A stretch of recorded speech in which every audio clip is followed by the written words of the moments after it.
There is a global South development model that makes these things available. That's China. Why not pay attention to it?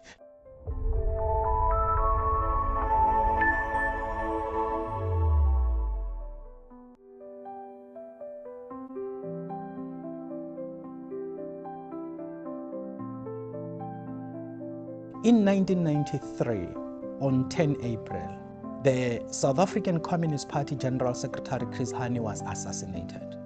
Throughout South Africa, at least for the first time since I was born, there were reports about a communist and the Communist Party. I wondered, how could a person so highly revered for the rights of the workers and economic exploitation towards a better life be assassinated and killed?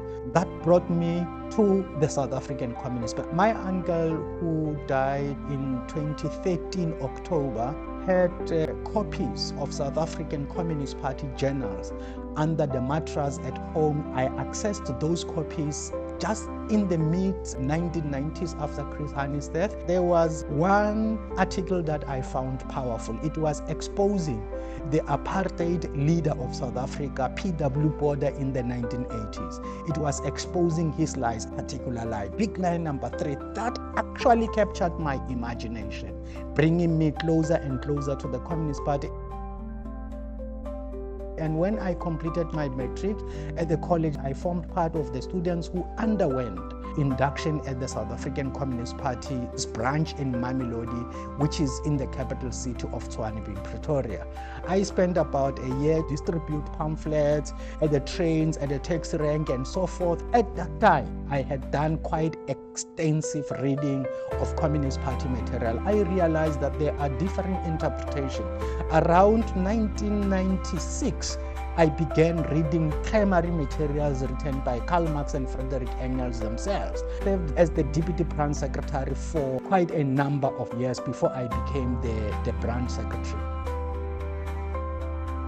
At the moment, the South African Communist Party is driving a campaign called the People's Red Caravan. Support from the Communist Party of China began in the form of what was called a village development model.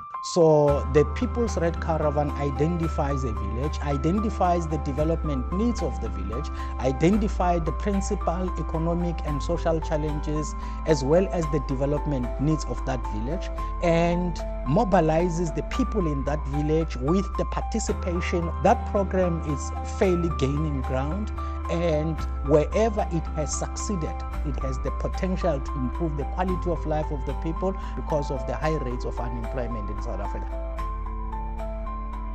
Now, the G20 summit succeeding in South Africa in the absence of the United States is an important item of a message to the United States that there are certain things in the world that has now changed which can happen without them, whether they like it or they do not like it. Although the G20 has its own limitations, you can look at it as the system organization where majority of the countries that are there are trying to preserve the system.